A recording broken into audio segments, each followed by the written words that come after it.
Mr. Silent Channel. Please like, share and subscribe. Kabanata 961 hanggang 970. 0961. Senior Brother, sa tingin ko kailangang ipaalam sa Dragon Soul at gamitin ang kapangyarihan ng bansa para magsagawa ng malakarpat na paghahanap. Hindi.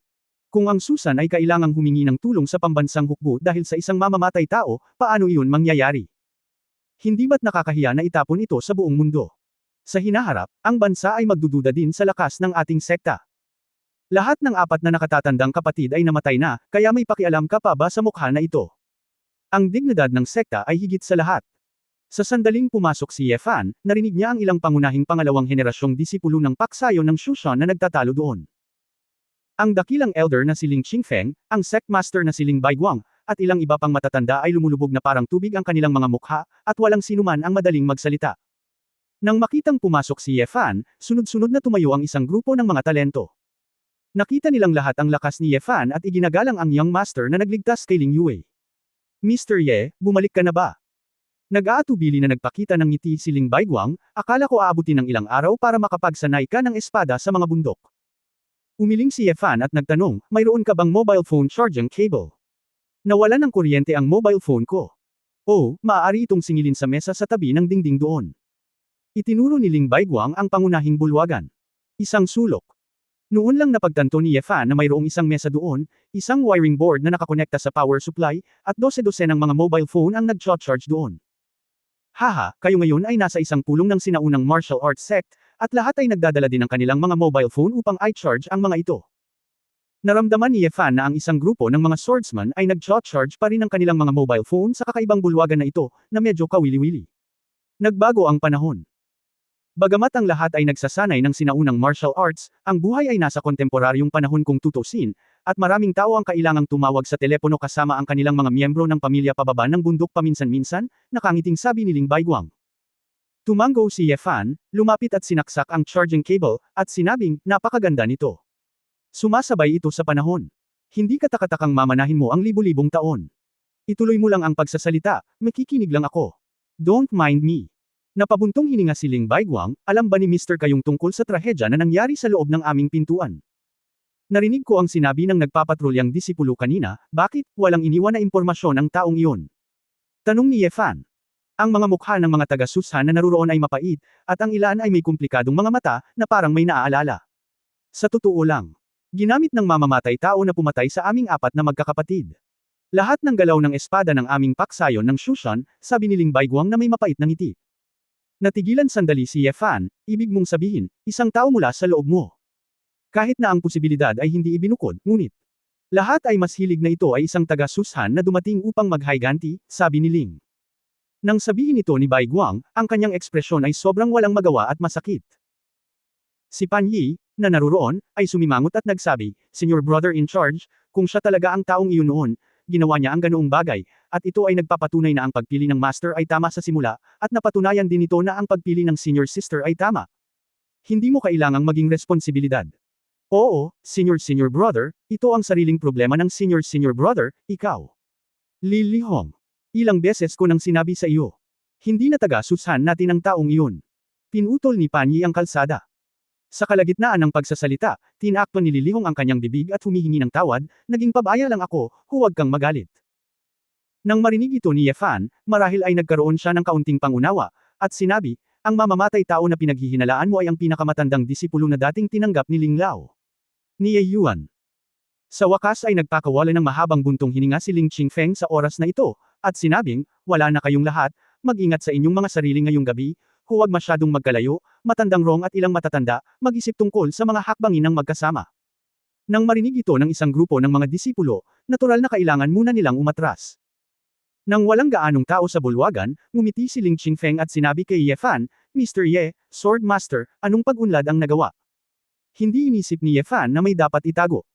Pagkatapos ng lahat, ang pagsasanay ng Sword Master ay hindi tungkol sa pagsasabi na maaari kang matuto, at sa huli, sila na ang baalang malaman ito para sa kanilang sarili.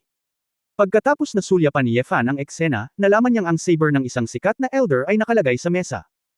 Kaya, sa sandaling iwagayway ni Ye Fan ang kanyang kamay, nakarinig siya ng putok, at ang mahabang espada ay lumipad mula sa scabbard. Nang makita ang eksenang ito, si Ling Qingfeng at iba pang mga guro ng Shushan na naruroon ay nagulat lahat ay tumayo isa-isa, nanlaki ang kanilang mga mata sa hindi makapaniwala. Pagkatapos nito, komportableng iwinagayway ni Ye Fan ang kanyang kamay, at ang mahabang espada ay lumipad sa isang mabilis na bilog sa gitna ng bulwagan, at pagkatapos ay lumipad patungo sa isang batong leon sa labas ng bulwagan, at sinaksak palayo.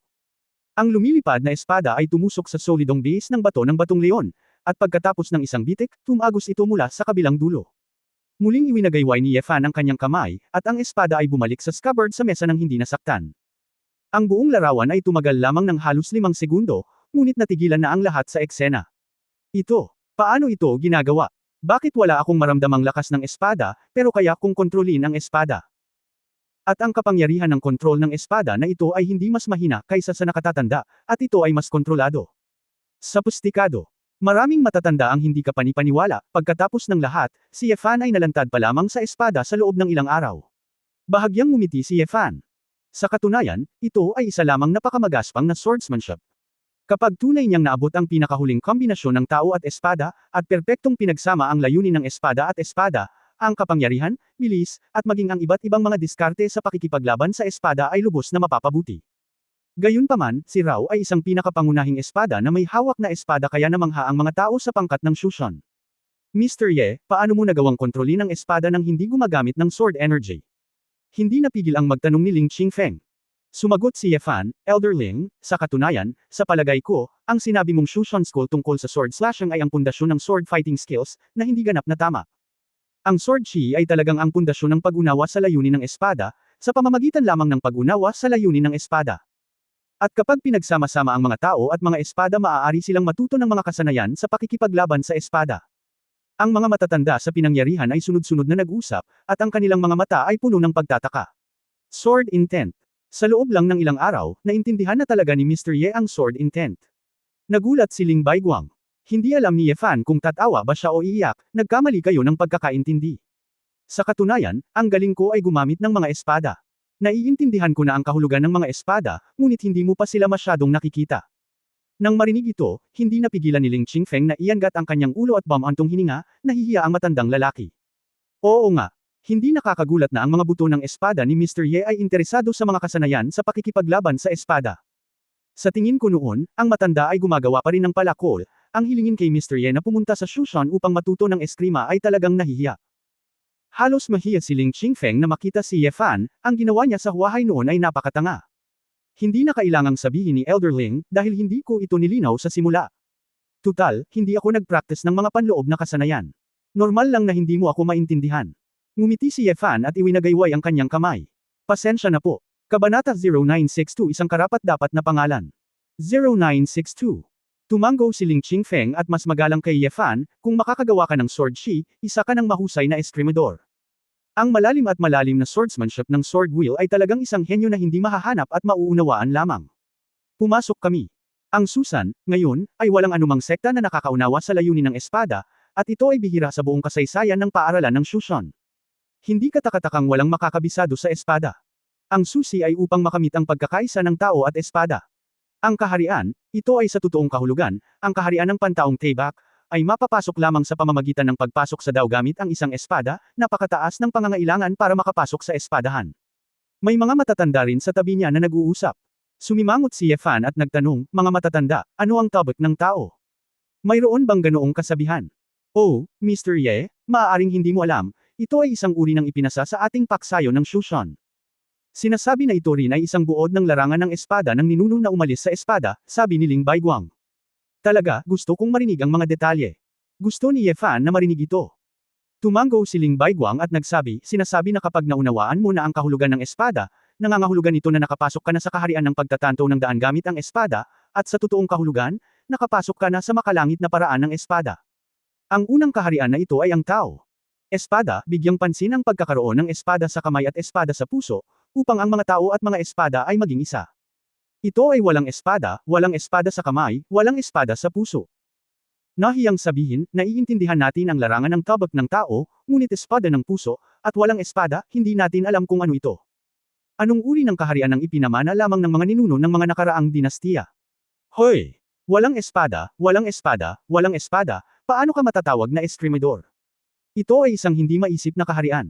Isa-isa ang mga matatanda, lahat sila ay umiling.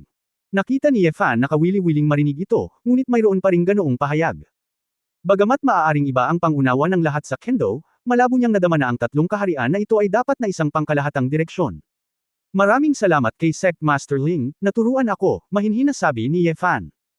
Naku, saan, sa Kendo, si Mr. Ye ang senior, nating lahat, nakangiting tanong ni Ling Baiguang, si Shu Ling ay curious sa daan ng Kendo, hindi ko alam ang sword intent ni Mr. Ye, di ba?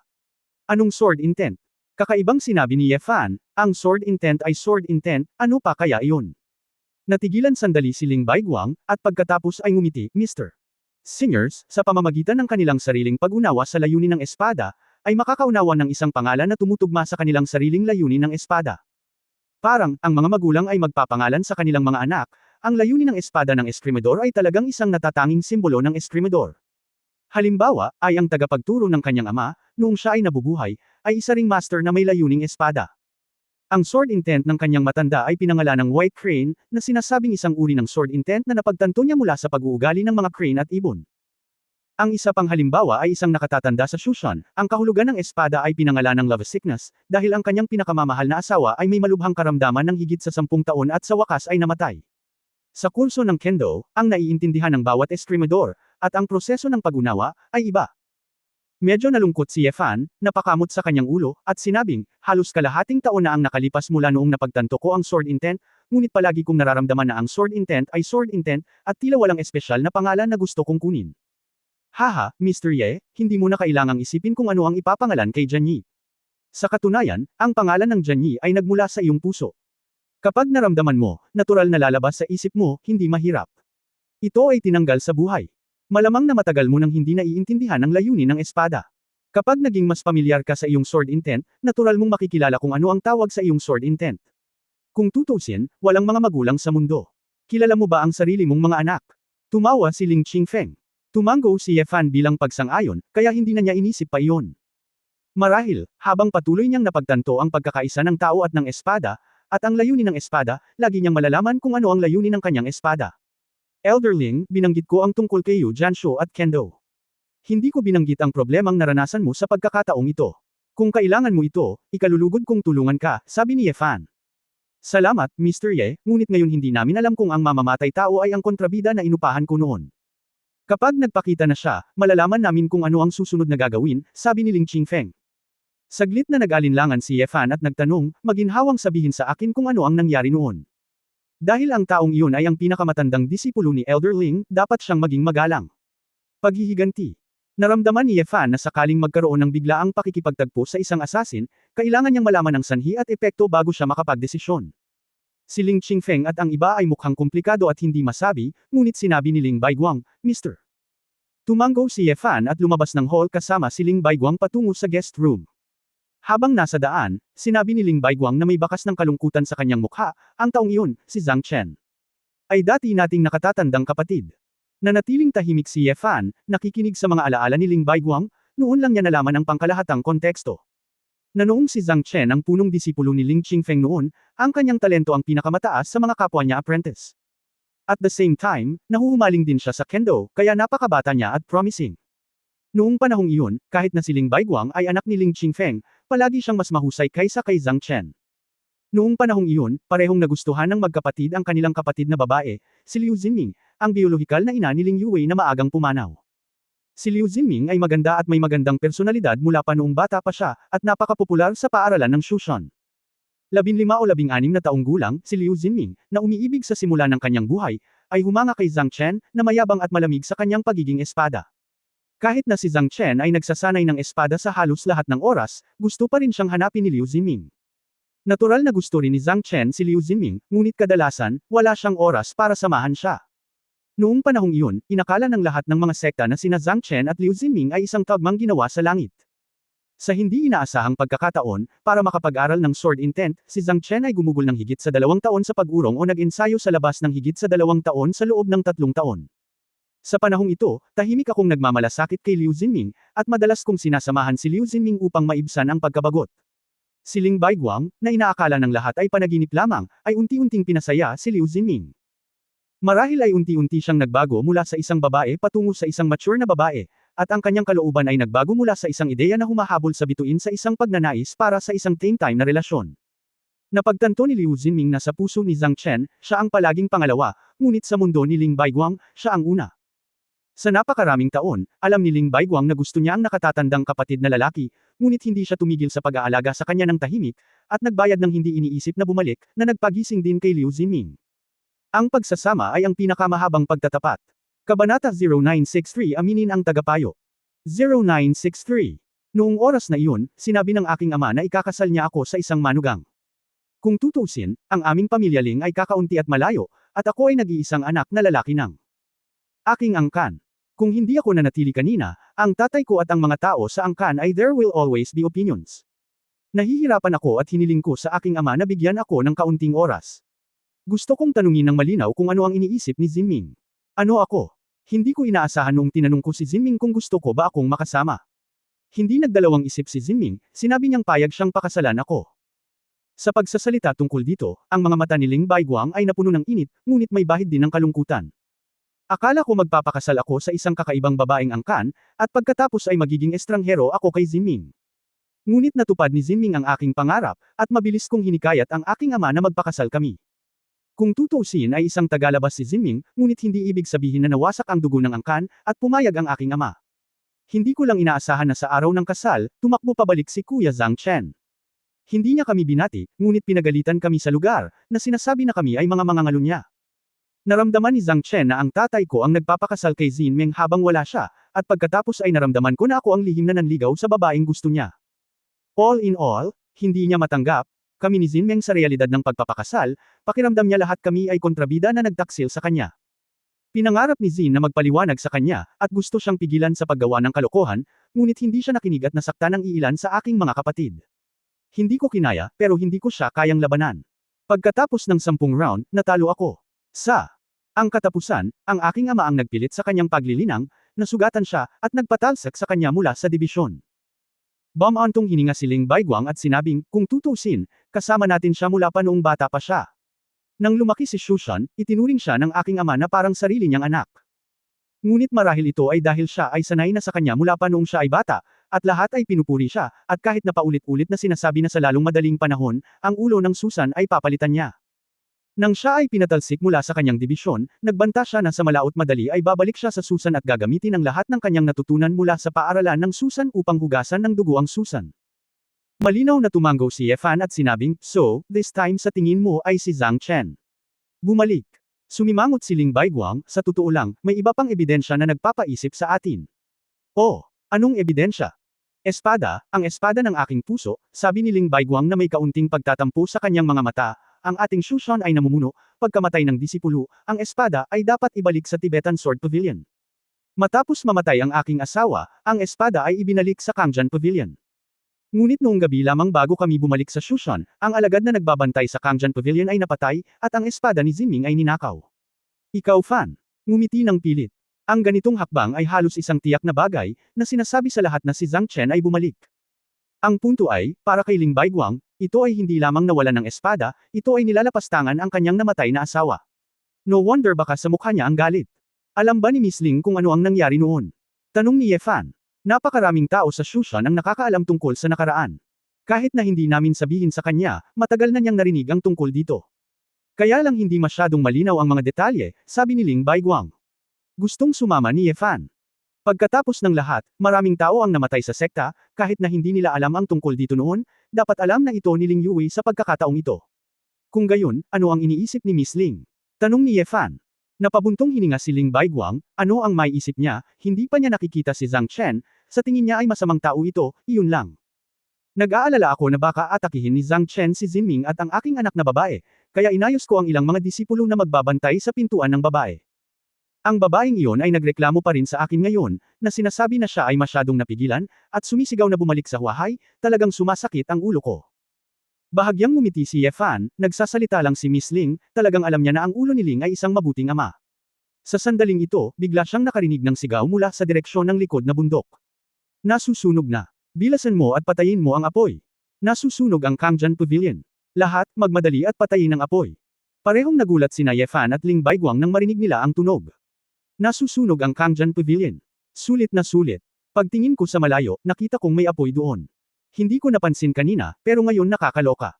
Halos sabay na bumangon ang dalawa at lumipad patungo sa likod ng bundok. Gayunpaman, sa kalagitnaan ng pagtakbo, naramdaman ni Ye Fan na may mali. Secmaster Ling, nasa kwarto ba niya si Miss Ling? Dapat. Bakit? Nagtanong lang si Ling Baiguang, bago siya matapos magsalita, tumayo siya bigla. I set my footsteps and suddenly realized what? Sumimangot si Ye Fan at sinabing, kung gustong pumatay ni Zhang Chen, papatayin niya ang isang tao ng direkta.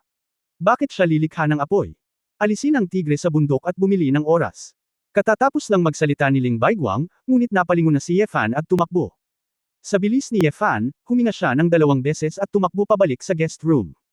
Gayunpaman, ang pinto ni Ling Yue ay nakabukas, at ang ilang mga sekta ng Shushan na nagbabantay sa labas ay nahulog na sa pool ng dugo.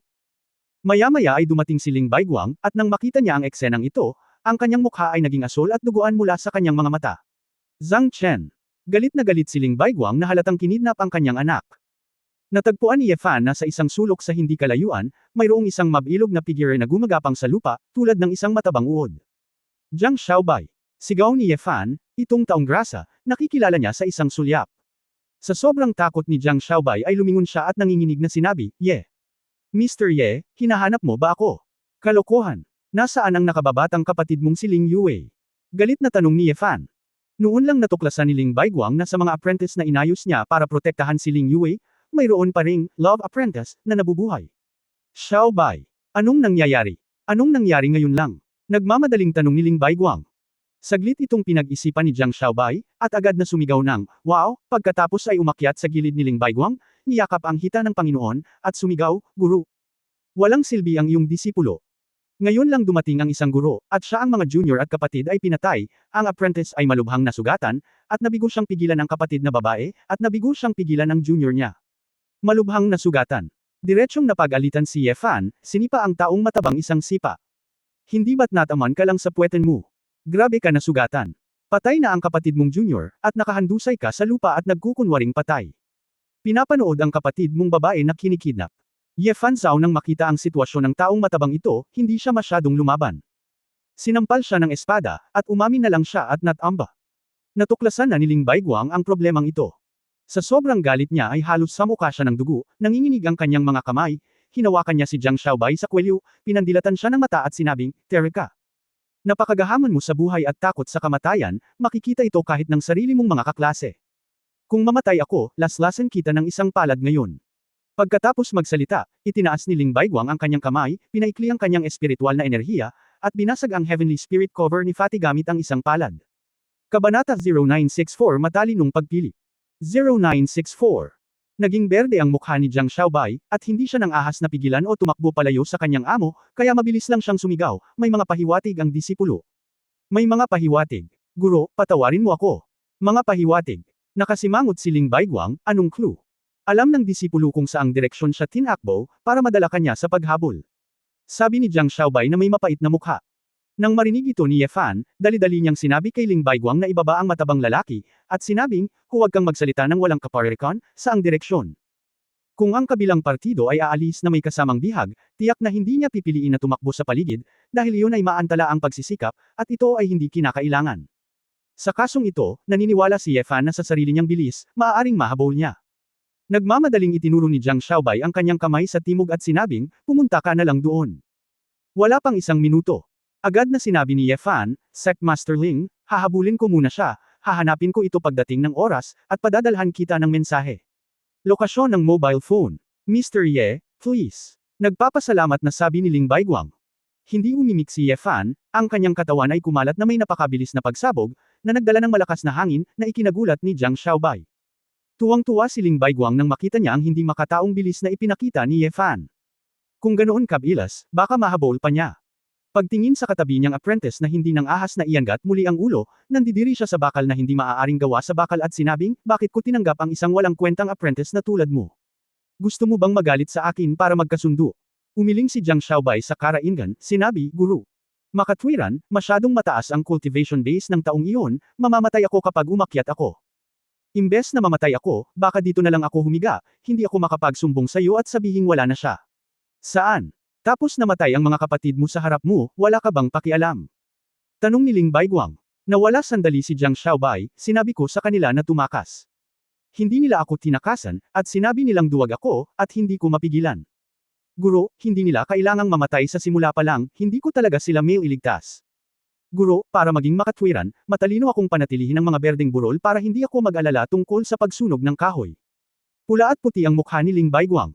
Sa pagtingin sa walang hiyang, patay na matabang apprentice na ito, halatang gusto niya itong sampelan hanggang mamatay, ngunit may basehan ang kanilang sinabi. Hindi talaga nila siya matalo. Ano ang maaaring gawin?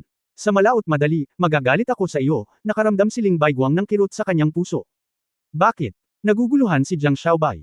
Tinapik ni Ling Baiguang ang mataba na ulo ng lalaki, huwag ka nang magtanong. Pumunta at iulat ang sitwasyong ito sa iyong Panginoon, at humabol muna sa amo.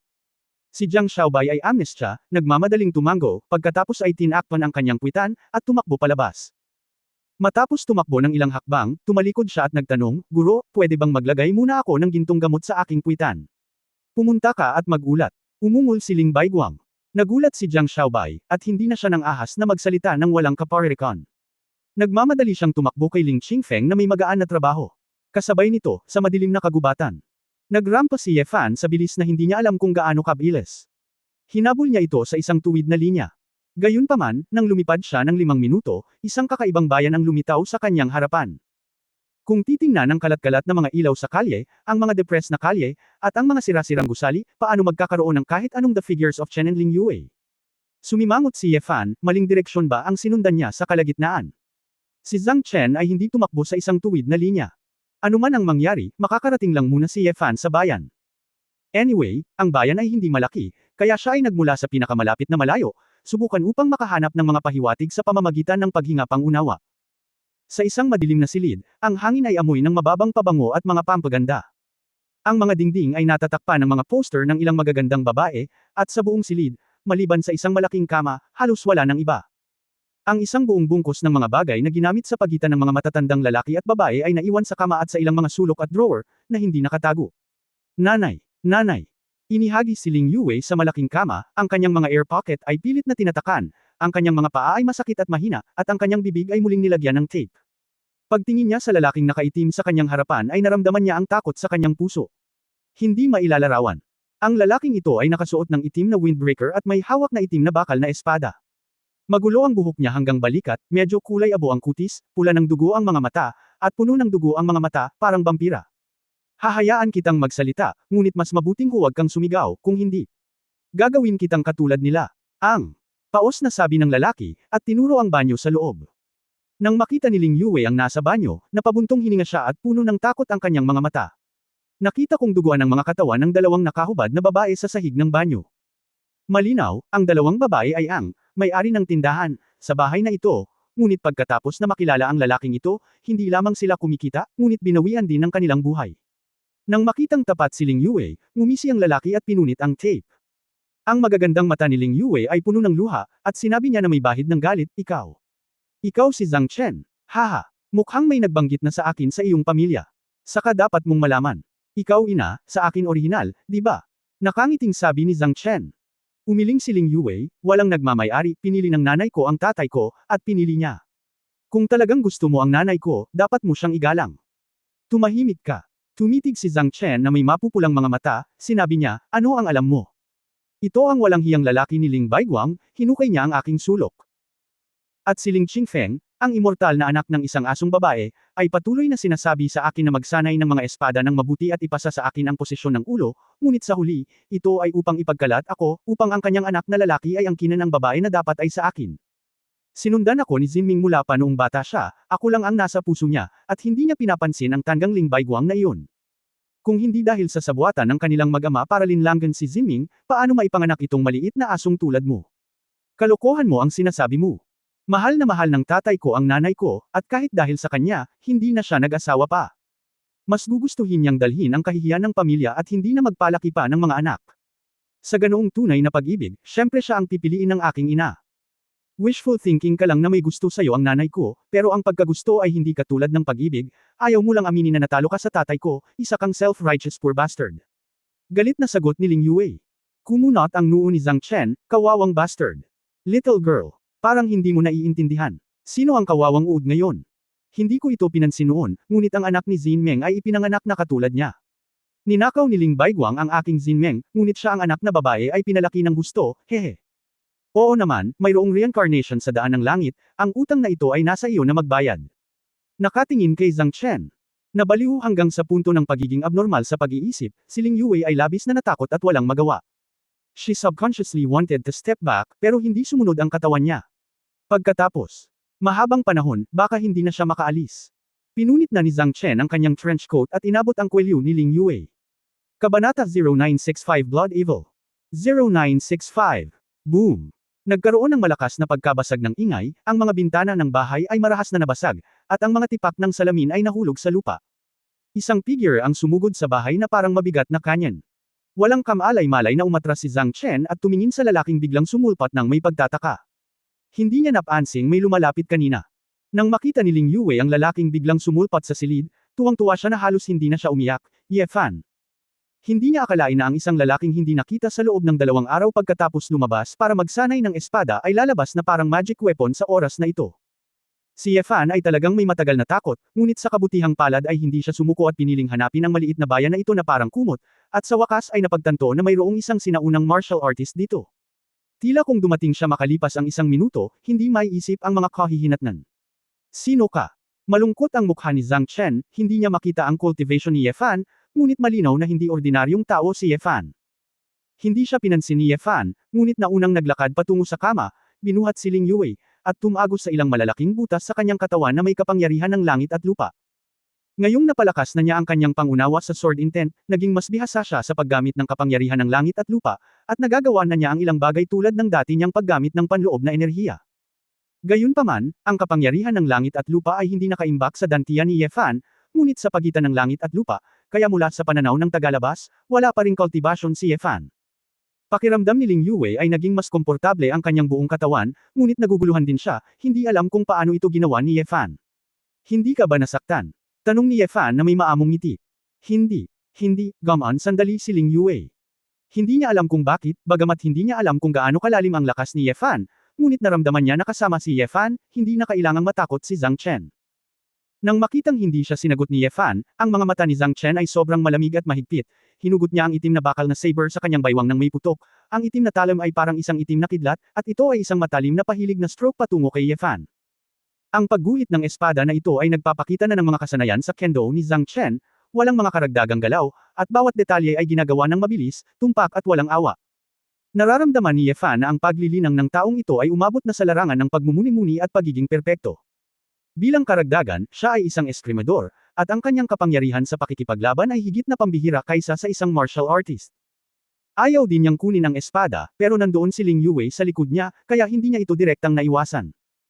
Kaya, pinaikli ni Ye Fan ang kapangyarihan ng langit at lupa, at sa pamamagitan ng palad ng kanyang kamay, ginamit niya ang kanyang kaliwang kamay upang sampilan si Shan Zhinho, at ang likod ng kanyang kamay ay malakas na hinampas ang espada. Nangangailangan ito ng bilis at reaksyon ni Ye Fan na mas mabilis kaysa sa espada ni Zhang Chen, at magagawa lang ito ni Ye Fan. Keng!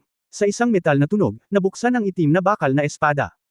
Naramdaman ni Zhang Chen ang bahagyang pamamanhid sa kanyang mga kamay, at siya ay namangha. Halimaw ba ang taong ito? Sobrang lakas. Kung wala kang anumang tunay na chi, naglakas loob ka pa ring harangin ang espada gamit ang iyong mga kamay. Sinabi ni Ye Fan, Miss Ling, lumabas ka at iwan mo ito sa akin dito. Nabawi ni Ling Yue ang kanyang kadaliang kumilos at natural na naging mas flexible. Mayroon din siyang likas na lakas, at walang problema ang tumalon palabas ng silid. Ang babae ay tumakbo palabas ng bintana, at si Ye Fan ay walang pag-aalala. Boy, sino ka? Nakikialam sa negosyo mo. Gusto mo bang maging bayani para iligtas ang kagandahan? Sabi ni Zhang Chen na may singkit na mga mata. Saglit na nag-isip si Ye Fan at sinabing, it's not a no-brainer. Ako ang asawa ng best friend ni Miss Ling, kaya medyo may kaugnayan pa rin ito. Wala akong pakialam kung ano ang relasyon mo sa babaeng iyon, bago pa ako magseryoso, lumabas ka na. Sabi ni Zhang Chen. Ngumiti si Ye Fan at sinabi, kung sigurado kang papatayin mo ako, gagawin mo na lang, bakit ang dami mong kalokohan? Nagalit si Zhang Chen at sinaksak ng espada si Ye Fan. Balak ni Ye Fan na subukan ito. Ang kanyang tao at espada ay iisa, at hanggang saan ang kanyang nilinang. Hindi siya makahingi ng isang dalubhasang eskrimador upang maging kalaban niya. Tumalikod si Ye Fan para iwasan ang espada ni Zhang Chen, at tahimik na naglabas ng mahabang espada mula sa Sword God's Ring. Nang muli siyang lumingon, isang espada ang sumalubong sa suntok ng itim na espadang bakal. Keng! Kapag ang dalawang espada ang nagsagupaan, nagtaka si Zhang Chen kung paano naganap ang espada, ngunit wala siyang oras para isipin iyon, at muli siyang naglunsad ng mabagyong pag-atake. Nakaharap sa hindi mabilang na mga sword light na parang mga bituin, nagawang basagin ni Ye Fan ang mga ito isa-isa sa hindi maluwang na silid. Malalim na napagtanto ni Ye Fan na siya at ang espada ay tila may iisang isip, at ang espada ay gumagalaw sa kanyang puso nang walang anumang iniisip. Sa kabilang banda, galit na galit si Zhang Chen, dahil nalaman niya na hindi naman kinakabahan si Ye Fan, ngunit may malabong ngiti sa kanyang mukha. Di kaya'y tinatawanan niya ang kanyang mababang kakayahan sa espada. Sword Chi Slash. Si Zhang Chen ay galit na umindayog ng kalahating buwan na arco ng Sword Energy, at ang marahas na Sword Energy ay sumugod kay Ye Fan. Nakaharap sa Sword Chi, mahinahong itinaas ni Ye Fan ang kanyang espada, at ang Sword Chi ay inilayo ang Sword Chi mula sa magkabilang gilid niya ng mahinahon. Boom! Ang nakakalat na enerhiya ng espada ay direktang nabasag ang pader sa likod, at maraming mga brick at alikabok ang nakakalat. Ikaw, may sword intent ka. Nagulat na sabi ni Zhang Chen nang makita niya ang eksenang ito. Ngumiti si Ye Fan at sinabi, naiintindihan mo rin ang layunin ng espada, nakikita kong hindi mo ginamit ang iyong buong lakas. Malamig na ngumiti si Zhang Chen at sinabing, nako, ito ang unang pagkakataon na nakilala ko ang isang taong gustong mamatay. Sa sandaling bumagsak ang mga salita, ang itim na bakal na espada sa kamay ni Zhang Chen ay tila natatakpan ng isang kulay dugong apoy na Amerikana, at ang mabangis na kulay dugo na layunin ng espada ay nagsimulang kumalat. Malinaw na naramdaman ni Ye Fan na ang sword intent na ito ay mas mapang-api kaysa sa sword energy kanina lang. Ang lalaking ito, na naging multo, ay malamang na walang kinalaman sa mabangis at malupit na layunin ng espada na ito. My Blue Demon Sword Intent, kapag kumilos ka, may makikita kang dugo. Sabi ni Zhang Chen, itinaas ang kanyang espada at biglang inatake si Ye Fan. Isang espada ang bumagsak, ang layunin ng espada ay sumabog na parang plasma ng dugo, na nagpaparamdam sa mga tao na nakakatakot at nakakatakot. Hindi lamang iyan, sa pag-atake ng sunod-sunod na espada, ang madugong mga layunin ng espada na ito ay hindi naglaho, ngunit parang mga patong ng anino, na patuloy na lumalayo patungo kay Ye Fan. Sa pamamagitan ng sword intent, mararamdaman ni Ye Fan na ang iba't ibang negatibong emosyon na pinaghalo dito ay ang panloob na mundo ni Zhang Chen sa paglipas ng mga taon. Pakiramdam niya ay nabigo siya ng lahat ng tao sa mundo, at ang espada lamang ang makapagbibigay sa kanya ng kaunting kaginhawahan, at kasabay nito ay tinahak niya ang landas ng nakalulungkot na espada. Ang layunin ng espada ni Zhang Chen ay sirain ang panloob na mundo ng kalaban, ito ay isang matalim na pag-atake mula sa labas papasok. Bang! Patuloy na umaatras si Ye Fan hanggang sa nabasag niya ang pader, tumalon mula sa itaas, at napunta sa kalsada. Sumunod din si Zhang Chen, na may dugong mga mata na tila mga mata ng isang uhaw sa dugo na hayop. Nag-swing siya ng isang dosenang mga layunin ng espada sa loob ng isang segundo. Kahit na nagawang harangan ni Ye Fan ang umaataking trajectory ng lahat ng mga espada, ang buong katawan niya ay tila nababalot ng ambon ng dugo. Ang mga sword intent na ito ay nananatili sa paligid niya, patuloy na nagpapasigla at nakakagambala sa emosyon ni Ye Fan. Nang makita ang eksenang ito, tumayo si Ling Yuwei sa gilid ng kalsada, ang kanyang katawan ay naninigas na, ang kanyang mga mata ay puno ng pagkabalisa.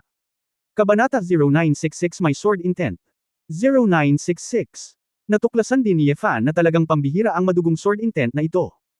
Ito ang unang pagkakataon na nalaman niya na ang espada ay maaaring makagambala sa panloob na mundo ng iba. Ang estado ng pag-iisip ay napakahalaga sa tunggalian ng mga masters, na direktang makakaapekto sa iba't ibang mga pagtatanghal ng mga masters. Mula dito, makikita na kahit na ang paglilinang ni Zhang Chen na ito ay mapagnilay-nilay at ganap, ang kanyang kabagsikan ay mas malakas pa kaysa sa Black Emperor, na may mas mataas na cultivation. Sword intent, sigurado, ang bawat swordsman ay iba, at wala sa kanila ang madaling harapin. Nakaramdam ng kaunting pressure si Ye Fan, ngunit mas nasa sabik. Maaari niyang ganap na gamitin ang disintegrasyon, gamitin ang kanyang pisikal na fitness, at pilit na talunin si Zhang Chen, tulad ng huling beses na nakipaglaban siya sa Black Emperor, hanggat pinagbubuti niya ang kanyang bilis at lakas, si Zhang Chen ay mahuhuli. Gayunpaman, ito ang unang pakikipagtagpo ni Ye Fan sa isang eskrimidor na may layunin ng espada, at gusto niyang gamitin ang kanyang sariling layunin ng espada upang matukoy ang layunin ng espada ng kalaban. Dahil gusto ni Ye Fan na malaman ang higit patungkol sa kanyang sword intent at kung ano ang pakiramdam kapag nabangga siya sa iba pang sword intent. Nang makitang ang Blood Demon Sword Intent ay nababalot na tulad ng isang makapal na ulap, kalmado si Ye Fan, at ginamit niya ang sinaunang sword technique. Ang ambon ng dugo ay direktang naalis, si Ye Fan ay lumipad at idiniin ang isang espada kay Zhang Chen. Si Zhang Chen ay umungal ng malakas, at sinalubong siya ng isang espada, na may isang keng. Dalawang espada ang pinagdikit. Nabasag ang lupa sa ilalim ng mga paa ni Zhang Chen, ngunit bahagya pa rin niyang hinarangan ang espada. Hindi ka apektado ng aking madugong sword intent. Kinagat ni Zhang Chen ang kanyang mga ngipin. Ngumisi si Yefan at sinabing, ang kadiliman sa iyong puso, sa palagay ko, ay wala talaga. Ang mga mata ni Zhang Chen ay malamig na kumikislap, siya ay sumungot ng malamig, at ang espada ay lumalangoy at nadulas. Pagkatapos makalaya mula sa pagsupil ni Yefan, isang pag-ikot sa hangin, ang itim na bakal na mahabang espada ay gumuhit ng isang madugong mahabang arko. Blood Moon Slash. Matapos lumabas ang sword intent na ito na parang madugong buwan, nahati ito sa daan-daang sword intent, at mas malawak ang pagkalat, kaya hindi ito maiiwasan.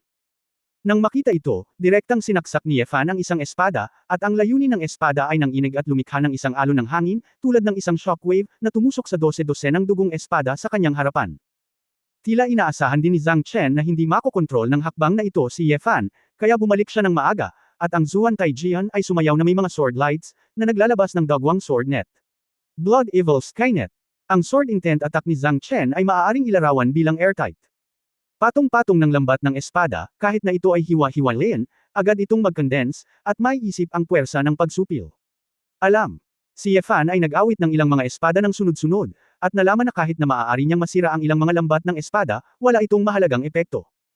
Ang Skynet ay malawak at palpak, ngunit ito ay isang lambat na nagpapalabas ng lahat ng negatibong emosyon, na nagiging dahilan upang ang mga tao ay unti-unting nawalan ng pag-asa. Kapag bumagsak ang pag-iisip, oras na para patayin. Sa oras na ito, mula sa kalye sa malayo, dalawang tao ang lumipad. Ito ay sina Ling Qingfeng at Ling Baiguang at ang kanyang anak. Matapos nilang malaman ang tiyak na direksyon mula kay Jiang Xiaobai, dumating sila sa lahat ng paraan, ngunit ang kanilang bilis ay medyo mas malala kaysa kay Ye Fanlei. Buti na lang at nakarinig sila ng ingay ng bakbakan sa di kalayuan kaya mabilis silang nakahanap dito. Tatay, Lolo. Nang makita ni Ling Yue silang dalawa, dali-dali siyang tumakbo. Yue, okay ka lang. Nagmamadaling inalalayan ni Ling Baiguang ang kanyang anak, at nang makita niyang hindi siya nasaktan, gamaan ang loob niya. Ayos lang ako, pero mukhang may problema si Yefan. Napakabisyo ng Zhang Chen na iyon. Nag-aalalang sabi ni Ling Yue. Ang kontrabida na iyon. Nakita ni Ling Qingfeng si Zhang Chen na nakikipag-away kay Yefan, na may masalimuot na pagpapahayag ng galit. Napansin din ni Zhang Chen na darating ang mag-ama ng pamilya Ling, at tumawa siya ng malakas, immortal ang matanda. Ling Baiguang. Teka, kapag napatay ko ang batang ito, papatayin ko kayong lahat sa Shushan. Mr. Ye. Nandito ako. Tulungan kita. Narinig ito ni Ling Baiguang, at nagmamadaling nagsimula. Gayunpaman, si Yefan ay nasa bloodnet, ngunit agad siyang sumigaw, huwag kang pumunta rito. Hindi pa ako masaya. Walang sino man ang pinapayagang makialam. Nang marinig ang boses ni Yefan, tila nagmamadali siya. Ay isang sulyap. Marahas na inindayog ni Zhang Chenkuang ang kanyang espada, at sinabing may masamang ngiti, mabahong bata. Marunong ka talagang magpanggap. Sa tingin mo ba makakatakas ka sa dagwang Skynet ko? Ang layunin ko sa espada ay parang hindi mabilang na kasawian sa mundo. Ay hindi kailanman mapuputol, sapat na upang malubog ka sa impyerno magpakailanman. Hintayin mo na lang mamatay. Talagang naramdaman ni Yefan ang aura ng lahat ng uri ng paghihirap, kasama ang akumulasyon ng dugo at layunin ng espada, parami ng parami ang mga pag-iisip na lumitaw sa kanyang isipan. Parami ng parami ang mga malungkot na larawan. Ikanaway ni Yefan ang mahabang espada sa kanyang kamay, sunod-sunod na espada. Hindi malinis ang paglaslas, hindi malinaw ang paghahati, unti-unting lumiliit ang paligid ng lambat, at palapit ito ng palapit sa kanya. Sa hindi kalayuan, si Ling Qingfeng at Ling Baiguang ay sobrang pangit na. Ang hamak na ito, talagang natanto ang napakabangis na layunin ng espada. Patong-patong ng pang-aapi, kahanga-hanga. Kinagat ni Ling Qingfeng ang kanyang mga ngipin. Sword intent. Naiintindihan niya talaga ang sword intent. Bagamat alam ni Ling Baiguang na may gap sa kanyang kakayahan kay Zhang Chen, pagkaraan ng napakaraming taon, alam niyang mas malaki pa ang gap, natural na ayaw niya. Iiyak na sana si Ling Yue, tatay, lolo, mag-isip ka ng paraan. Baka kumapit siya. Hindi naman. Tingnan mo, ang mga mata ni Mr. Ye. Itinuro ni Ling Qingfeng ang kalsada. Tiningnan ito ng mabuti ni Ling Yue, napagtanto lamang na kahit na napapalibutan siya ng napakabangis na layunin ng espada, ang mga mata ni Yefan ay naging mas maliwanag at mas maliwanag. Sa katunayan, sa sandaling ito, sobrang nasa sabik si Yefan na tila nananaginip siya pabalik sa larangan ng digmaan noon. Siya at ang isang grupo ng kanyang sariling mga kapatid ay nanalo sa mga laban na tila imposible, mula sa pinakamalalim na kailaliman ng impyerno, nakalaya mula sa kulungan, nagtiis ng hindi mabilang na mga paakit, at lumaki mula sa pagnanasa mula sa impyerno. Hindi siya natatakot sa mga paghihirap na ito, naglakas loob siyang harapin ang mga kalungkutan na ito. Dahil, mula pa noong bata pa siya, pinatay siya dahil sa kawalan ng hustisya, kawalan ng katarungan, at kawalang katauhan. Nais ng dugong masamang espada na nasa harapan niya na pukawin ang mga negatibong emosyon sa kanyang puso, ang kadiliman sa kanyang puso, upang matalo siya mula sa puso. Ngunit hindi naisip ni Zhang Chen na ang mga karanasan ni Ye Fan noong bata pa ay naging dahilan upang hindi maisip ang kanyang psikolohikal na kalidad. Sa puso ni Ye Fan, tila may boses na sumisigaw, at ang espada sa kanyang kamay ay tila nakikinig sa tawag ng boses. Sa aking mundo, walang pagsuko, tanging pananakop. Ang layunin ng aking espada ay pareho. Ang mga mata ni Ye Fan ay parang kidlat, at ang layunin ng espada ay sumunod sa malakas na kalooban ni Ye Fan, at pagkatapos ipasa ito sa mahabang espada sa kanyang kamay, bigla niya itong iwinagayway. Isang sword intent na halos 360 degrees. Ang invisible sword intent ay parang buhawi na pumupunit at sumisira sa lahat, dumudurog sa madugong langit na lambat sa harap mo. Natigilan si Zhang Chen, at bago pa siya magkaroon ng oras para malaman kung ano ang nangyayari, inialis na ni Ye Fan ang kanyang espada palayo. Sa oras na ito, si Ye Fan, sa mga mata ni Zhang Chen, ay parang isang higanteng espiritong Diyos, na may hawak na isang higanteng espada, para diretsyong durugan siya. Kabanata 0967 Ano ang nahanap ko? 0967. Naramdaman ni Zhang Chen na hindi niya kayang labanan. Itinaas niya ang itim na bakal na espada sa kanyang kamay at atubiling hinarang ito. Ngunit nakarinig siya ng malutong na tunog ng metal. Ang sirang itim na espadang bakal ay naputol at lumipad palabas. Matapos direktang talunin ng sword intent ni Ye Fan ang Blood Demon Sword Intent, ang kanyang aura ay parang bahaghari. Gatlang M. Sumigaw si Zhang Chen, at nalaglag ang isang braso niya, tumutulo ang dugo. Sa hindi kalayuan, biglang nagising ang tatlong lolo't lola ng pamilya Ling, hindi inaasahang natalo ni Ye Fan si Zhang Chen gamit ang isang espada. Si Ling Qingfeng at Ling Baiguang ay parehong basang-basa sa malamig na pawis. Mula sa malayo, naramdaman nila na ang sword intent ni Ye Fan ay nagdala ng uri ng kapangyarihan na mababa ang tingin sa mundo. Hindi man lang sila makakita ng malinaw, ang bilis ni Ye Fan gamit ang kanyang espada ay napakabilis. Elder Ling, nag-enjoy ako sa laro ko, ipaubaya ko na lang sa iyo. Bahagyang ngumiti si Ye Fan, huminto sa pagtingin kay Zhang Chen, at naglakad pabalik. Humalukip-kap si Ling Qingfeng at sinabing, "Salamat, Mr. Ye, kung wala roon si Mr. Ye, hindi malalaman ng hamak na ito na nahulog sa daan ng Diablo kung gaano aming mga taga-susan ang marahas na papatayin sa kanyang masamang layunin ng espada." Ang kaibahan, ang susi ay ang puso ng mga tao, sayang naman ang isang henyong eskrimador, napabuntong hininga si Ye Fan ng may damdamin. Tumanggaw sina Ling Qingfeng at Ling Baiguang, at naramdaman din nila na tama si Ye Fan. Tiningnan ni Ling Yue ang lalaki na may kumikinang na mga mata, ang nakakagulat na espada ni Ye Fan ngayon lang ay nagmukhang takot na takot sa kanya. Bagamat hindi masyadong nakikita ng cultivation base ng babae ang napakaraming malalalim na bagay, mukha pa rin siyang baliw. Napansin ni Ye Fan ang hitsura sa mga mata ni Ling Yue nang tumingin siya sa kanya, at nakaramdam ng kaunting kakaiba sa kanyang puso, at hindi niya maiwasang sabihin, "Miss Ling, okay ka lang ba?" Bumalik sa katinuan si Ling Yue, biglang uminit ang kanyang mukha, dali-dali niyang hinaplos ang kanyang buhok, at sinabing, "Oh. I'm fine, this is the first time I see you use a sword. I didn't expect that your swordsmanship to be so good." Nagtago ka ng malalim. Tumawa si Ling Qingfeng at sinabing, "Babae na hanggal, naunawaan na ni Mr. Ye ang kahulugan ng swordsmanship, at siya ay isang tunay na master ng kendo, paano magiging napakasimple ng swordsmanship?" Agrabyado na sinabi ni Ling Yue, "Aayusin ko ito. Para sa mababang, hindi ko maintindihan, ano ang magagawa ko?" Sa sandaling ito, si Zhang Chen, na nasa likuran niya, ay umindayog at tumayo. Dumudugo pa rin ang isang braso niya, ngunit hindi nabawasan ang matinding liwanag sa kanyang mga mata.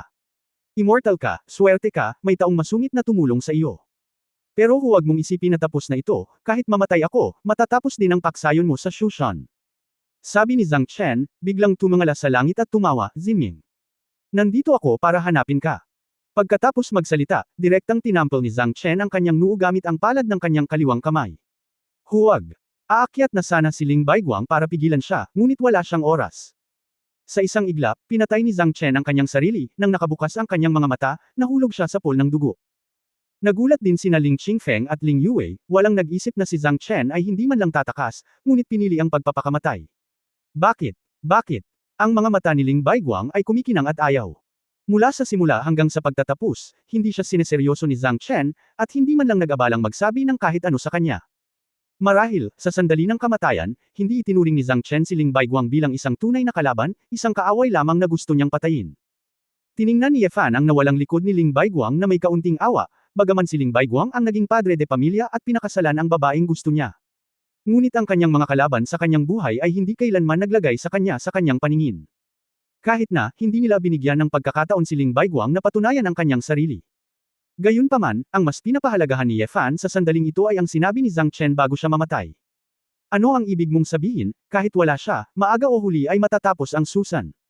Hindi kaya alam niya ang anumang krisis na laganap sa Susan. Malinaw na alam ni Ling Qingfeng ang posibilidad na ito, at mahigpit na sinabi, Bai Guang, ibalik ang kanyang katawan sa tarangkahan ng bundok, at magbigay ng paliwanag sa lahat ng mga disipulo.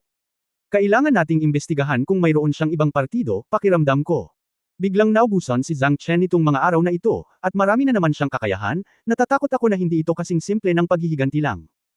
Huminga ng malalim si Ling Baiguang, tumango, at nilabanan ang bangkay ni Zhang Chen. Pagkabalik ng grupo sa paksayo ng Susan, nagtipon sila ng isang grupo ng matatanda at pangunahing mga alagad upang ipaliwanag ang sitwasyon. Ang mga tao ng pangkat ng Shushan ay likas na labis na nagpapasalamat kay Ye Fan, at kahit na mahigpit na hiniling na si Ye Fan ay maging panauhin ng Shushan. Nais ni Ye Fan na magbitiw, ngunit dahil siya ay panauhin ng Tai Chi sect, ang paksayo ng Shushan ay dapat ding magkaroon ng titulo, baka ang mga tao ay patuloy na nagmamakaawa at magulo. Matapos ang lahat ng ito, sabay na naglakad pabalik sa guest room sina Ye Fan at Ling Yue. Salamat ngayon, niligtas mo ulit ako, hindi ko nga alam kung paano ka babayaran. Sa pagbabalik, ibinaba ni Ling Yue ang kanyang ulo at mahinang sinabi. Naramdaman ni Ye Fan na ang tono ng babae ay mas malambot kaysa dati, at nakangiting sinabi, ginawa ko lang ang dapat kong gawin, Miss Ling, hindi mo kailangang seryosohin ito. You, call me Yue? Wag mo lang sabihin Miss Ling, matagal na tayong magkakilala, bulong ni Ling Yue, medyo nag-iinit ang mukha. Medyo kakaiba ang pakiramdam ni Ye Fan, at ang kanyang puso ay kumikislap, kung gayon. Well, Yue, magpahinga ka ng maaga.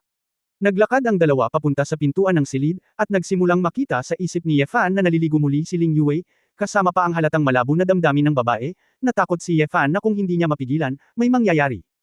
Ilang araw na akong nandito sa Susan, at ibinigay ko ang matalik na kaibigan ng aking asawa. Paano ko ito ipapaliwanag kapag bumalik ako?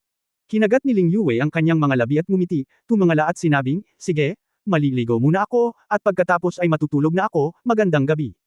Napalunok si Ye Fan, bakit partikular na hiniling ng babaeng ito na maligo? Baka may nahanap siya. Pagkatapos bumalik sa kanyang silid, isinara ni Ye Fan ang pinto at umupo sa kama, ngunit ayaw niyang matulog o magsanay. Makalipas ang ilang minutong paghihintay, narinig niya talaga ang tunog ng lagaslas na tubig na nagmumula sa katabi. Naisip ito ni Ye Fan.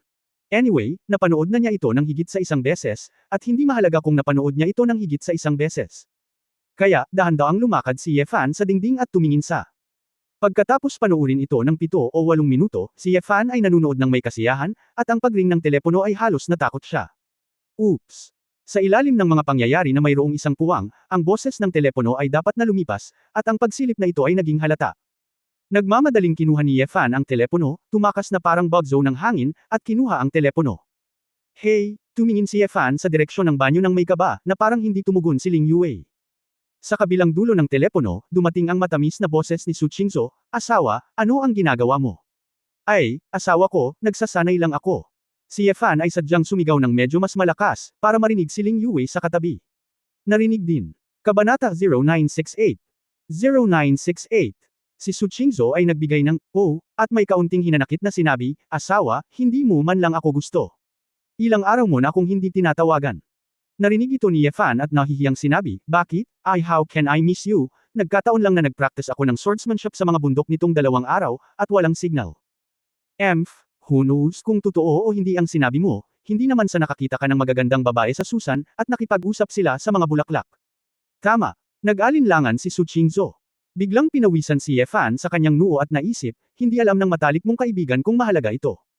Miss, huwag mo nang isipin, babalik ako bukas. Malapit na akong matapos dito, natutunan ko na ang dapat kong matutunan. Sabi ni Ye Fan. Nami-miss niya talaga ang mga babae sa Huahay, at dito lang siya makakapanood palagi, at hindi pa na ilalabas ang apoy sa ibaba. Hindi maiwasan ni Su Qingzhou na matuwa, talaga. Makakabalik ka ba bukas? Natigilan si Ye Fan, ano ang problema, espesyal ba ang araw bukas? Dadalo ako sa National Chamber of Commerce Summit bukas, mayroon ding National Business Association Party. Maraming matataas na pinuno ng gobyerno at pananalapi, gayon din ang pinakamahuhusay na negosyante ng siya sa bansa at maging sa mundo, halos lahat ay dadalo. Ang ganitong klaseng party ay kadalasang sinasamahan ng mga mag-asawa, kaya pumunta ako sa nakaraang taon. Minsan, hindi ako nakapunta last year. Iniisip ko pa rin, kung mag-isa lang ako ngayong taon, hindi na lang ako pupunta, wala sa lugar, sabi ni Su Qingzhou. Nang marinig ito ni Ye Fan, nakangiti siyang nagtanong, hindi ba iyan ay upang ipaalam sa mga tagalabas na tayo ay mag-asawa?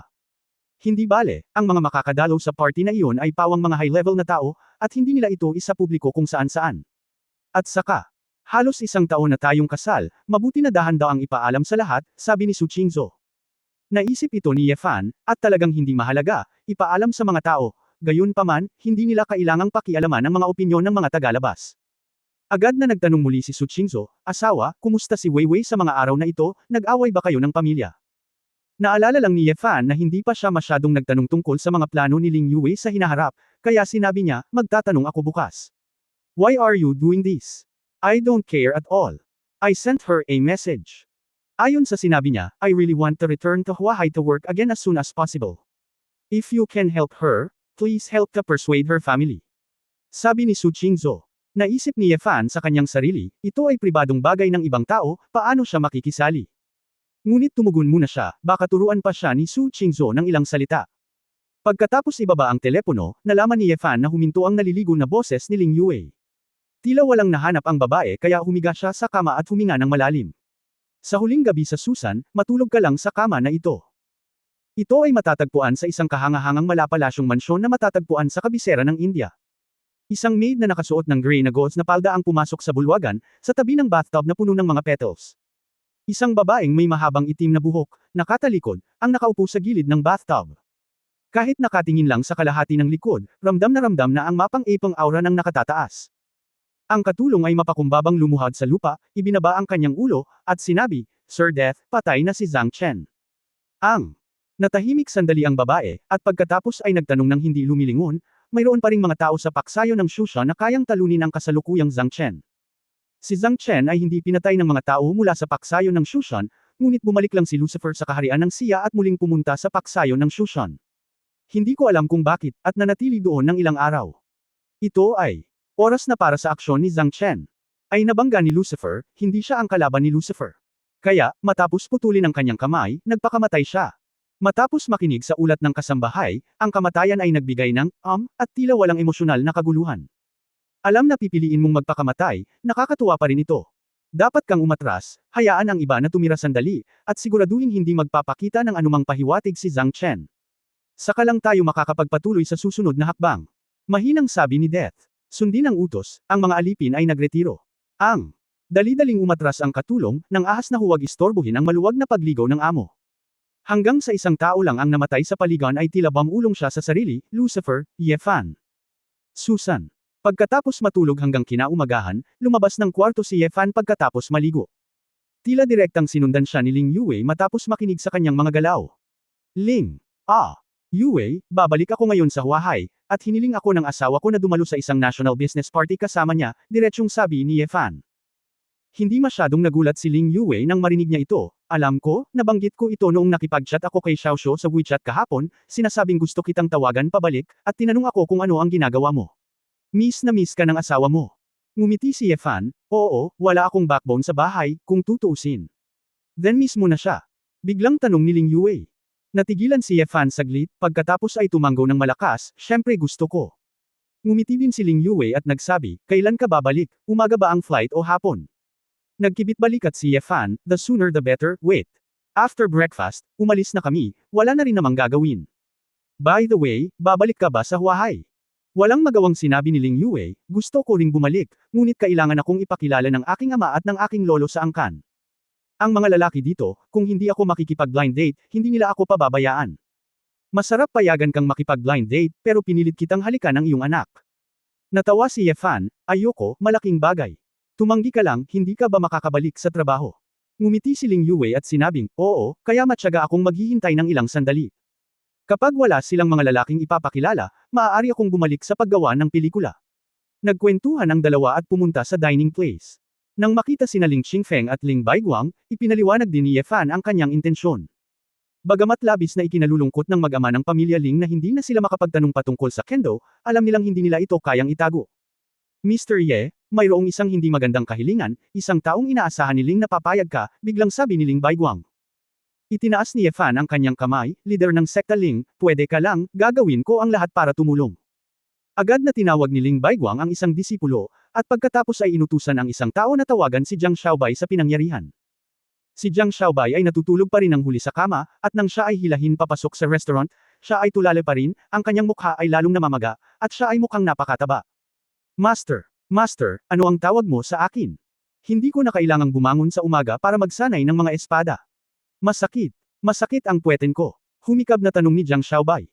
Umiling si Ling Baiguang at napabuntong hininga sa disgusto, at sinabi kay Ye Fan, Mr. Paft. Nag-spray si Ye Fan ng isang subo ng puting lugaw pabalik sa mangkok, hinala na mali ang narinig niya. Sa kabilang banda, si Jiang Xiaobai ay natigilan saglit, at pagkatapos ay nagsimulang magningning ang kanyang mga mata sa ginintoang liwanag. Chapter 0969 Masaya ba? 0969. Sectmaster Ling, hindi mo ba ako niloloko? Ang iyong apprentice, dadalhin ko ito sa disiplina, ano ito? Gustong umiyak ni Ye Fan nang walang luha. Humajijek si Ling Yue sa gilid at sinabing, Tai, masyado kang magaling sa shirk responsibility. Si senior brother Xiaobai ay may halong ganito. Hindi ba masyadong maluwag ang pamamahala mo sa kanya noong bata ka pa? Ngayon na kay Ye Fan, si Ye Fan ay hindi mas matanda sa kanya. Matandang taon.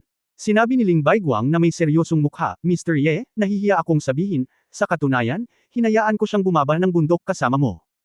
Una, mayroon kang sapat na kakayahan upang gawin siyang masunurin.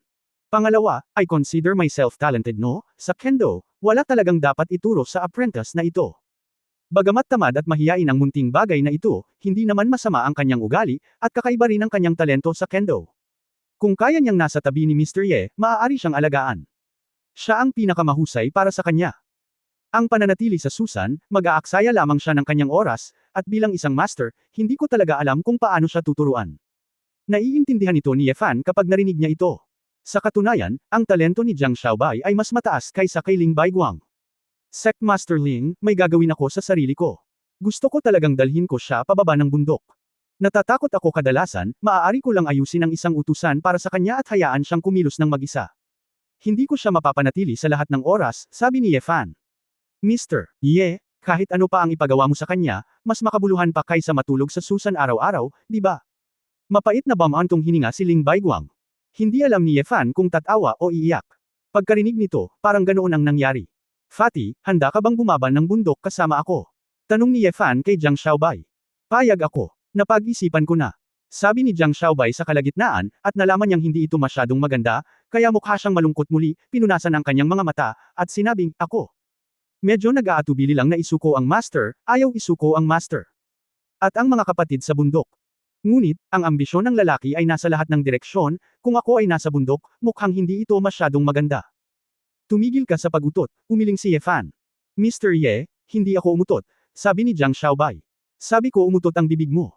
Nakaramdam si Ye Fan ng kaunting sakit sa puwet. Ang tae na ito ay maaaring kumilos ng mas mahusay kaysa sa kanyang sarili. Tinakpan ni Jiang Xiaobai ang kanyang bibig at hindi naglakas loob na magsalita. Sinabi ni Ling Baiguang, kung pumayag kang bumaba ng bundok kasama si Mr. Ye, kailangan mong makinig ng mabuti sa mga salita ni Mr. Ye. Kung gusto mong maparusahan, hindi ka pinapayagang sumalungat. Kung ipaalam mo sa akin na hindi ka magalang kay Mr. Ye, bababa ako ng bundok at babaliin ko ang iyong mga paa. Kalagkarin ka pabalik sa Shushan. Nanginginig na sinabi ni Jiang Xiaobai, Guru. Ginoo, napakakapangyarihan mo, paano ako magiging walang galang? Haha. Baiguang, huwag mo siyang pag-usapan, susundan mo si Mr. Ye sa hinaharap, hindi siya manggahas na maging tamad, nakangiting sabi ni Ling Qingfeng. Sa ilang salita, nakatakda na ang usapin. Nang oras na para bumaba sa bundok, halos lahat ng taga-Sushan ay pumunta sa pintuang daan ng bundok upang magpaalam. Hindi may tago ni Jiang Xiaobai ang saya sa kanyang mukha. Kapag naisipan niyang pumunta sa labas ng mundo at sundan si Ye Fan, marami siyang makikilalang babae, at magiging masaya siya. Siyempre alam ni Ye Fan kung ano ang iniisip ng lalaking ito, kaya hindi niya napigil ang matawa. Pumunta siya sa huwahay at pinagsisihan kang bumaba sa Susan. Xiaobai, ito ang iyong espada. Lumapit si Ling Baiguang sa disipulo at iniabot ang isang malawak na espada na may magandang scabbard kay Jiang Xiaobai. Natarante si Jiang Xiaobai, inalis niya ang espada sa likod niya, at sinabing, Guro, mayroon na akong espada. Iyan ang espada na ginamit mo noong bata ka pa. Pagkaraan ng maraming taon, hindi ito binago ng guro para sa iyo. Sa pagkakataong ito bumaba ako ng bundok at espesyal na pumili ako ng isa para sa iyo. Ito lang ang huling bagay na magagawa ng guro para sa iyo. Sabi ni Ling Baiguang. Kinuha ni Jiang Xiaobai ang mabigat na broadsword, nang hindi tumitingin dito, sa pamamagitan lamang ng pakiramdam ng bigat, alam niya na ito ay gawa sa mahusay na itim na bakal. Medyo masaya siya noong una, ngunit sa sandaling natanggap niya ang espada, biglang sumambulat ang kalungkutan at pag-aatubili sa kanyang puso. Sa kanyang mukha ng pay, napatikip ang kanyang bibig, at bumagsak ang mga luha. Guro, ano ang iyong ginagawa, ano pat ang mga alagad ay nag-aatubili na umalis. Ang ilan sa mga kapwa-disipulo at mga kapatid sa gilid ay namumula rin ng mga mata, at ang ilang mga babaeng disipulo ay pinunasan pa ang gilid ng kanilang mga mata. Ngumiti si Ling Baiguang at tinapik ang balikat ng apprentice, ikaw ang pinakatalentadong apprentice sa mga apprentice na tinanggap ng iyong guro.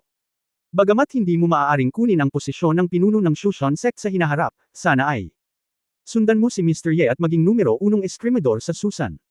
Magsisikap ang alagad. Pinunasan ni Jiang Xiaobai ang kanyang mga luha at tumango. Tumingin si Ye Fan sa gilid na may ngiti sa kanyang mga labi. Hindi niya maiwasang lumitaw sa kanyang isipan ang figure ng Black Emperor. Hindi ko alam kung saan naglalakbay ngayon ang aking amo sa buong mundo. Okay, magpatuloy tayo sa ganito. Halos tanghali na, Mr. Ye, aalalahanan namin ng Shushan ang iyong dakilang kabaitan sa Susan, at magkakaroon ng panahon sa hinaharap. Naghintay si Ling Qingfeng at nagpaalam kay Ye Fan. Tumango si Ye Fan at nagpaalam sa kanila. Nang maglalakad na sila ni Jiang Xiaobai pababa ng bundok, biglang tumakbo si Ling Yuwei sa gilid ni Ye Fan at sinabing, Ye Fan, may sasabihin ako sa iyo. Saglit na natigilan si Ye Fan, sa pag-aakalang wala siyang sinabi kanina, kailangan niyang sabihin ngayon.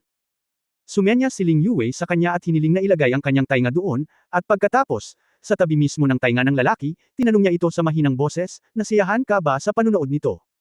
Ang anit ni Ye Fan ay manhid, at ang kanyang mga kamay at paa ay nanlamig.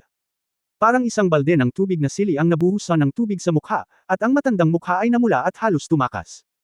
Nang makita ang mapaglarong ekspresyon ni Ling Yuwei at ang kanyang kaakit-akit na maliliit na mata, biglang tumibok ang puso ni Ye Fan nang hindi sinasadya. Mabilis na humajijek si Ling Yuwei at tumakbo pabalik nang walang sinabi pa. Gayunpaman, si Ye Fan ay puno ng magulo na pag-iisip, at patuloy na tinatanong ang kanyang sarili, ano ang ibig sabihin ng babaeng ito? When the hell did she realize na nakasilip siya? Lumapit si Jiang Xiaobai sa oras na ito at nagtanong, Mr. Ye, ano ang ibig sabihin ng junior sister? Shut up! Go! Tumakbo ka dali! Saglit na nahirapan si Ye Fan, gusto lang makatakas ng mabilis pababa ng bundok, kung hindi, masama kung may makita ang mag-ama ng pamilya Ling. Pagkaalis ng Shushan, dinala ni Ye Fan si Jiang Xiaobai sa airport. Mula sa sandaling sumakay siya sa eroplano, si Jiang Xiaobai ay hindi na nalungkot, dahil ang kanyang atensyon ay naakit ng masikip na kasuotan ng mga flight attendant. Mr. Ye, Mr. Ye. Sinabi mo na sa mga pelikulang iyon, ang eroplano totoo ba na hindi ito mahanap ng iba? Seryosong tanong ni Jiang Xiaobai. Itinulak ni Ye Fan ang matabang mukha, huwag kang magsalita ng walang kaparerekon, ipikit mo lang ang iyong mga mata at matulog ka, o mag-ingat ka na sisipain kita palabas ng eroplano. Iniisip pa rin ni Ye Fan si Ling Yuwei, paano siya magkakaroon ng ekstrang kaisipan? Tanong ng flight attendant. Masunarang tumango si Jiang Xiaobai, lumiit sa kanyang upuan, dalawang maliit na munggo na mata, tulad ng pagbabantay, lumipat kasama ng mga flight attendant.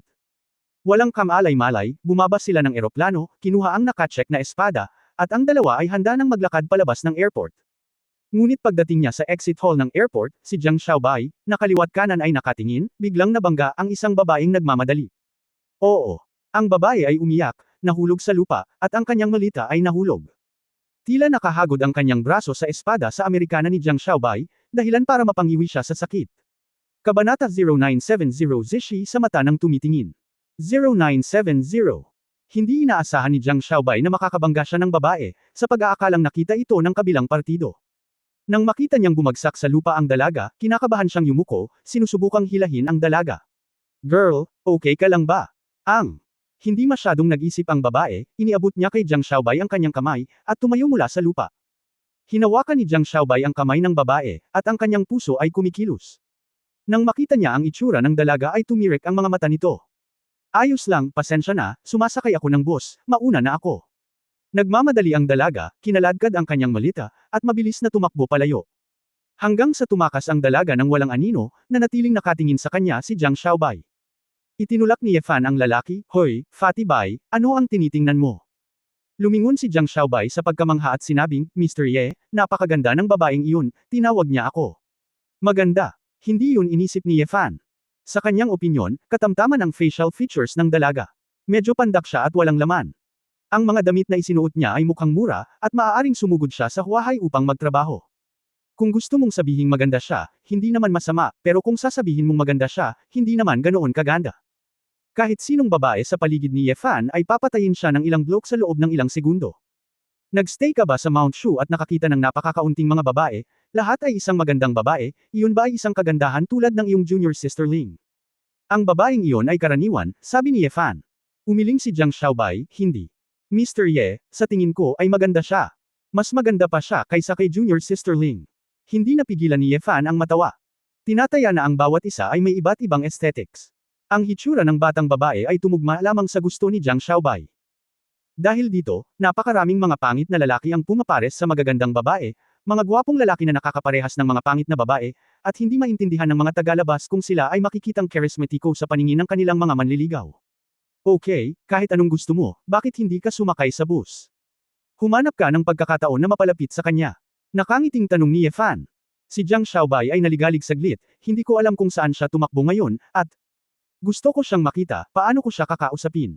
Nang makita ang masikip na tingin ni Jiang Xiaobai sa mukha ng bata, nakaramdam ng goosebumps si Yefan. Huwag kang magpanggap na inosente. Nakatitig ka sa mga babae sa eroplano. Tsaka hindi ka na mabuting tao, kaya hindi mo kayang bitawan. Sabi ni Yefan. Sinabi ni Jiang Xiaobai na may seryosong mukha, Mr. Ye, gusto ko talaga ang babaeng iyon, ayoko niyan. Na siya, gusto kong umibig sa kanya. Saglit na nanlamig ang mukha ni Yefan, at hindi niya maiwasang panasan ito. Mukha, natatakot akong hindi naisip ni Ling Baiguang na sa unang araw na ibinaba si Jiang Xiaobai sa bundok, ang lalaking ito ay hahabulin ng mga babae. Tinapik ni Yefan ang balikat ni Jiang Xiaobai, okay, bibigyan kita ng $200, maaari kang sumakay sa bus at tingnan kung may relasyon ka sa kanya. Ipapadala ko sa iyo ang aking address, at kapag natapos na, halika at hanapin mo ako. Uuwi muna ako. Nagpapasalamat na tumanggo si Jiang Xiaobai nang marinig niya ito, okay. Salamat Mr. Ye. Ako, sasakay ako ng bus. Matapos kunin ang pera, si Jiang Xiaobai ay tumakbo palabas na parang bug zone ng hangin, kung hindi dahil sa airport napakaraming tao, malamang na gusto niyang gumamit ng magaan na enerhiya. Maraming dumaraan ang tumingin patagilid hindi pa nakakita ng ganoong flexible at matabang lalaki. Umiling si Yefan at bumantong hininga. Pagkatapos sabihin, halika, buddy, tumalikod siya at lumabas, sumakay ng taxi, at bumalik sa kanyang tahanan sa Belo County. Pagdating niya sa bahay, pagpasok pa lang niya sa pinto, nalaman ni Yefan na wala sa bahay si Su Qingzhou, na normal lang, dahil kailangang magdaos ng business conference ang babae sa araw. Gayunpaman, naroon ang hipag na si Mumumo. Ang babaeng ito ay nakasuot ng pink na carton suspender skirt na may puting underwear sa loob, at ang pares ng mahahabang puting binti ay nakalantad sa hangin, na hindi mailarawang bata at gumagalaw. Nasa sala ang babae, naka-headset, may hawak na alien high-end na laptop, at aktibong naglalaro. Masyadong nakatuon ang ekspresyon ng dalaga kaya hindi niya napansin na nakauwi na si Yefan. Si Tita Jiang ay nanunood ng TV sa sala, at nang marinig niya ang paggalaw sa pinto, lumingon siya para makita si Yefan, at nakangiting sinabi, oh, bumalik na si Yefan, kumain ka na ba? Hindi, Tita Jiang, ipagluto mo ako ng isang mangkok ng noodles, kanin. Hindi ako kakain ito, nakangiting sabi ni Yefan. Okay, pupunta ako ngayon. Masayang bumangon si Tita Jiang at naglakad papuntang kusina. Hinanap ni Mumumu si Yefan, tumingin sa likod, brother-in-law. Pagkatapos ng isang walang kwentang tawag, ipinagpatuloy ni Mumumu ang paglalaro ng maingat. Hindi alam ni Yefan kung tatawa o iiyak. Lumapit siya para tingnan at nalaman niyang laro pala ito ng baril. Parang naglalaro na naman ang dalaga. Bakit ka naglalaro dito at hindi umuwi? Tanong ni Yefan. Walang tao sa bahay. Nag-abroad si tatay para mag-perform, at nag-sign up si Lola para sa isang tour group. Pupunta ako dito para maglaro. Nakakausap ko pa si Tita Jiang dito. Sabi ni Mumumu nang hindi lumilingon. Napakalalim mong naglaro, paano mo makakausap si Tita Jiang, anong klaseng laro ito? Tanong ni Yefan. Nalaman niya na ang laro ay medyo makatotohanan at tila medyo masaya. Mumumu tumingin pabalik sa kanya na may paghamak, bro-in-law, dahil hindi ka nagpapatuloy sa paghak sa akin, lalo kang naging outdated. Ngayon ang pinakasikat na manok. Survival type, panimulang kagamitan at gamot ay nakabatay lahat sa pick-up, kung sino ang nabubuhay. Sa huli, kung sino ang mananalo. Sinabi ni Yefan na, oh, nakita niya ito sa ilang balita ng laro, ngunit wala siyang oras upang maglaro, ito ang laro, tingnan ko.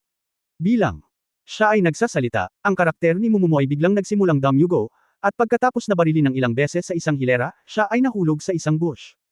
Ah, patay na ako. Sinong matandang yin ang pumapatay sa akin? Kasalanan mo ang lahat. Bayaw, ginulo mo ako. Malungkot na sabi ni Mumumu. Hindi napigilan ni Yefan ang tumawa at tumawa, naka-headphone ka, hindi ba dapat may putok ng baril kapag may nataman ka, sabihin ang pagkakaiba, pagkatapos ay gumalaw ng kaunti, at magtago kung hindi mo kaya. Kung patuloy kang tatakbo at hindi maghanap ng takip, syempre maaari ka nilang patayin. Tapos na. Sa pananaw ni Yefan, mas malapit ang laro sa totoong larangan ng digmaan, mas nangangailangan ito ng ilang mga kasanayan sa totoong larangan ng digmaan. Ang ganda-ganda mong sinabi. Paanong napakasimple? Galit na sabi ni Mumumu. Ngumiti si Yefan, itinaas ang kanyang kilay at sinabing, girl, hayaan mo akong maglaro. Gusto kong subukan. Walang alinlangang sinabi ni Momomo, gusto mo, hindi mo pa ba ito nilalaro dati, hindi mo ba kukunin ang aking maaari kang mawala ng maraming ranggo sa hagdan? Sa iyong antas, may mga ranggo ba sa hagdan? Huwag mag-alala, hayaan mo akong maglaro, hindi ito makakaapekto ng malaki, sabi ni Yefan. Nagpout si Momomo, sige, hahayaan kitang maglaro. Sa palagay ko, magiging surir bag ka kapag nakarating ka, at may kukuha nito. Ngumiti si Yefan at sinabing, huwag kang masyadong magsalita, dapat alam mo na ang iyong bayaw at ang talento ko sa laro ay napakataas. Habang nagsasalita siya, pumasok si Yefan sa laro. Pagkatapos niyang sumulyap sa Operation Control, naalala niya ito, at sa kanya nakitang may ilang baril sa inihandang lugar, kaya pumunta siya at kumuha ng AKM, tinutukan ito, kinarga ang bala, at nagpaputok ng ilang putok. Oh, medyo makatotohanan ang pag-urong na ito. Malamang pamilyar si Yefan dito, at may pagtatansya sa kanyang puso. Umupo si Momomo sa upuan na naka-cross legs at sinabing, narinig ko na ang mga baril sa loob ay lahat ay batay sa totoong baril. Ang pag-urong ng malalakas na sniper rifles ay mahusay. Tumango si Yefan at may itatanong sana, ngunit sa gilid ng kanyang mga mata ay bigla niyang napagtanto na ang mga tanawin sa paligid niya ay medyo kaakit-akit. Pagtatapos ng kabanatang ito. For more videos, click on the notification bell.